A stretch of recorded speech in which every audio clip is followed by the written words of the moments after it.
नमस्कार दोस्तों, मैं राकेश अग्रवाल एक्जिम ट्रेनिंग सेंटर इंदौर से एक्सपोर्ट इंपोर्ट का ट्रेनिंग का आज पार्ट 4 आपके सामने प्रस्तुत कर रहा हूँ। पिछले 3 एपिसोड में हमने अलग अलग एक्सपोर्ट इंपोर्ट के बारे में जाना। आज हम एक नए टॉपिक एक्सपोर्ट के बारे में, उसके मॉड्यूल क्या होते हैं, इसकी जानकारी के बारे में आज डिस्कशन करेंगे। तो एक्सपोर्ट के जो मॉड्यूल होते हैं उसमें आज हम 4 प्रकार के मॉड्यूल की बात करेंगे, जिसमें एक्सपोर्ट किस किस प्रकार से किया जाता है, जिसको टाइप्स ऑफ एक्सपोर्ट भी कहा जाता है या जिसे मॉड्यूल्स ऑफ एक्सपोर्ट भी कहा जाता है। उसमें सबसे पहला है डीम्ड एक्सपोर्ट। मित्रों, जैसा कि आप जानते हैं, एक्सपोर्ट का मतलब अपने देश की सीमा से बाहर माल को, गुड्स को या सर्विसेज को बेचना और फॉरेक्स कमाना एक्सपोर्ट कहलाता है। परंतु आज मैं आपको बताता हूं मॉड्यूल्स कितने प्रकार के होते हैं, जिसमें डीम्ड एक्सपोर्ट क्या होता है। डीम्ड एक्सपोर्ट का मतलब प्रोडक्ट को अपने ही देश में बेच देना। ये अपने ही देश में बेच देना, ये तो डोमेस्टिक ट्रेड होता है वैसे, परंतु एक्सपोर्ट में एक मॉड्यूल, एक प्रकार का एक्सपोर्ट डीम्ड एक्सपोर्ट भी कहलाता है, यानी किसी उत्पादनकर्ता के द्वारा या किसी सप्लायर के द्वारा या किसी ट्रेडर के द्वारा माल को अपने ही देश में किसी ऐसी इंडस्ट्री को बेच देना। उस इंडस्ट्री में उस सप्लाई किए गए माल का रॉ मटेरियल के रूप में कंजम्पशन होना और इस कंजम्पशन से फिनिश गुड्स बनाना और उस फिनिश गुड्स को बाहर के देशों में एक्सपोर्ट करना।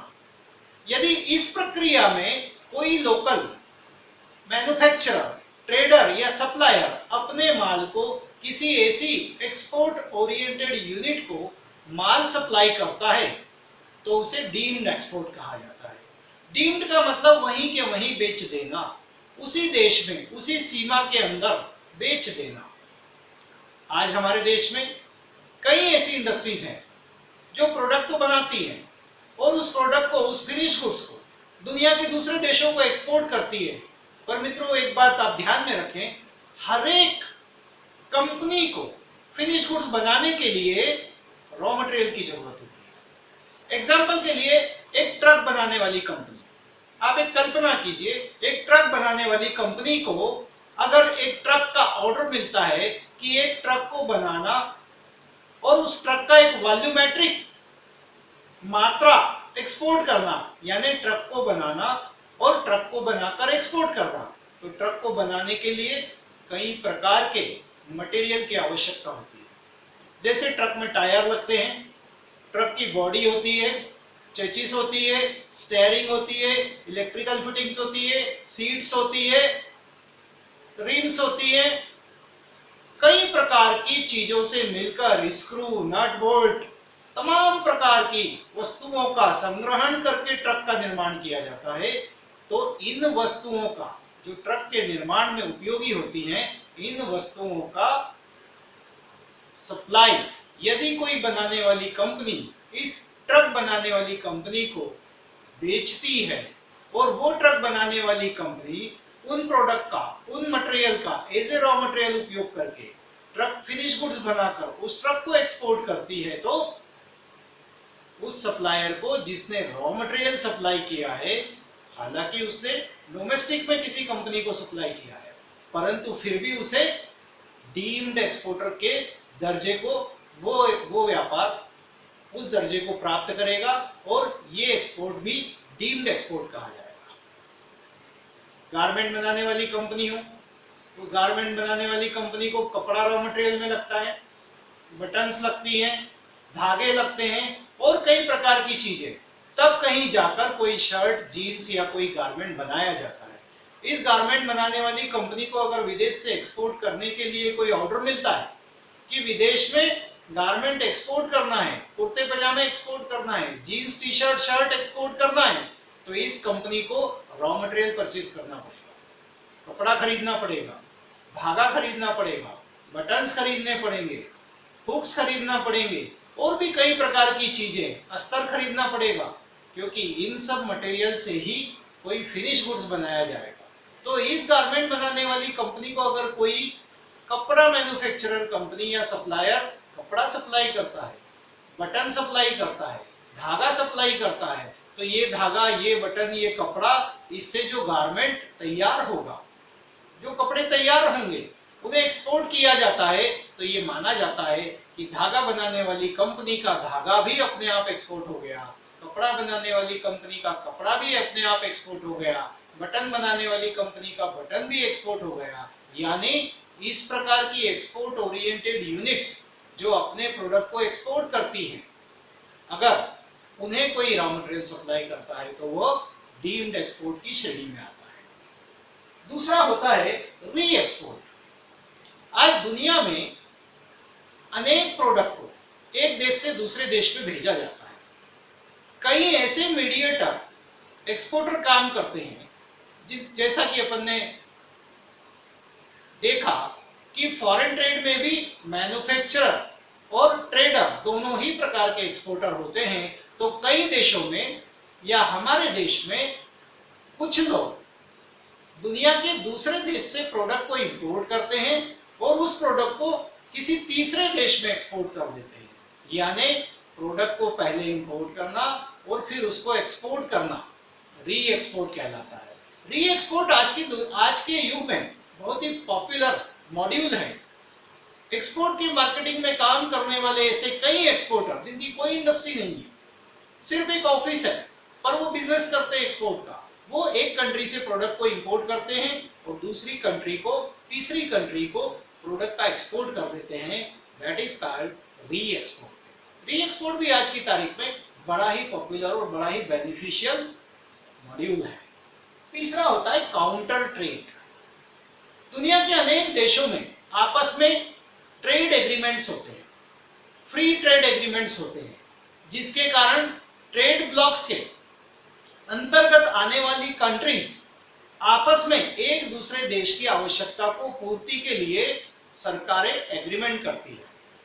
उस एग्रीमेंट के अंतर्गत एक देश से दूसरे देश को माल की पूर्ति करना और उस देश से अपने देश की आवश्यकता को पूर्ति के लिए माल को इंपोर्ट करना, यानी exchange of material, exchange of services, जो अलग अलग लोगों के द्वारा अलग अलग सेक्टर में प्रोडक्ट का एक्सपोर्ट किया जाता है या इंपोर्ट किया जाता है। और इसका मुख्य उद्देश्य होता है उन दोनों देशों के ट्रेड बैलेंस को मेंटेन करना, यानी फॉरेक्स के ट्रेड बैलेंस को मेंटेन करना। एग्जाम्पल के लिए, भारत अगर किसी देश को, श्रीलंका को 1 लाख करोड़ का एक्सपोर्ट करे, तो भारत में 1 लाख करोड़ का इंपोर्ट भी श्रीलंका से किया जाए। ये एक उदाहरण दे रहा हूं मैं आपको, ये एग्जाम्पल है। तो इस प्रकार किए जाने वाले ट्रेड को काउंटर ट्रेड कहा जाता है, यानी दोनों देशों की अर्थव्यवस्था को मेंटेन करना, फॉरेक्स के बैलेंस को, ट्रेड बैलेंस को मेंटेन करना, काउंटर ट्रेड के अंतर्गत सरकार की नीतियों से निर्धारित किया जाता है। इसको भी कस्टम ड्यूटी में छूट के साथ अप्लाई किया जाता है। इसलिए काउंटर ट्रेड आपस में दो देश, आपस में कई देश एक दूसरे को माल की आवश्यकता की पूर्ति करते हैं, ये काउंटर ट्रेड में आता है। फॉरेन ट्रेड का ये मॉड्यूल भी बहुत पॉपुलर है। इसके बाद आता है प्रोजेक्ट एक्सपोर्ट। मित्रों, आजकल एनर्जी, कंस्ट्रक्शन, ऐसे कई सेक्टर में एक्सपोर्ट इंपोर्ट का बिजनेस होता है। कुछ कंपनियां रेडीमेड प्रोजेक्ट को बनाने के बाद रेडीमेड प्रोजेक्ट को एक्सपोर्ट करती है। उदाहरण के लिए भारत की BHEL का उदाहरण लिया जाए, Bharat heavy electricals limited. Bharat heavy electricals limited दुनिया के अनेक देशों से एनर्जी जनरेटर्स के ऑर्डर्स लेती है और उस जनरेटर्स को अपने यहाँ उत्पादित करके उस पूरे के पूरे प्रोजेक्ट को ले जाकर इरेक्शन करके इंस्टॉलेशन करती है। यानी एक प्रकार से किसी ऐसे प्रोजेक्ट को जो एक्सपोर्ट का ऑर्डर लिया जाता है, उस पूरे प्रोजेक्ट को अपने देश में बनाना और उस पूरे प्रोजेक्ट को ले जाकर वहां पर असेंबल कर देना, जिससे उस देश की आवश्यकता की पूर्ति होती है, उसको कहते हैं प्रोजेक्ट एक्सपोर्ट। तो प्रोजेक्ट एक्सपोर्ट बड़े बड़े कारपोरेट, बड़ी बड़ी कंपनियां अपने यहाँ उत्पादन करके विदेशों में सप्लाई करती है। इस प्रकार के प्रोजेक्ट का आजकल बहुत चलन हो गया है। इसलिए फॉरेन ट्रेड के मॉड्यूल में प्रोजेक्ट एक्सपोर्टर का भी अपना एक योगदान है।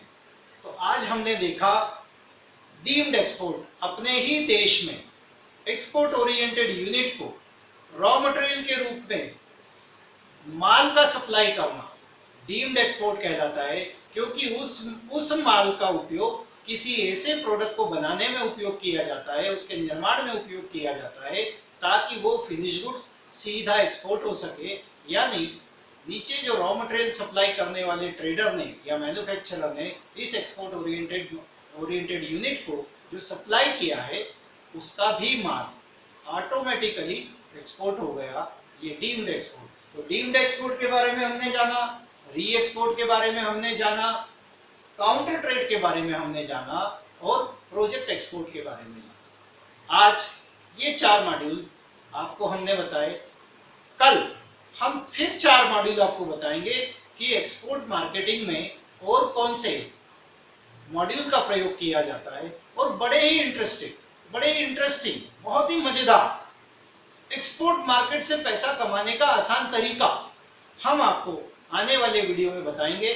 आप आने वाले वीडियो भी देखते रहें। आज के लिए इतना ही। थैंक यू, धन्यवाद, नमस्कार।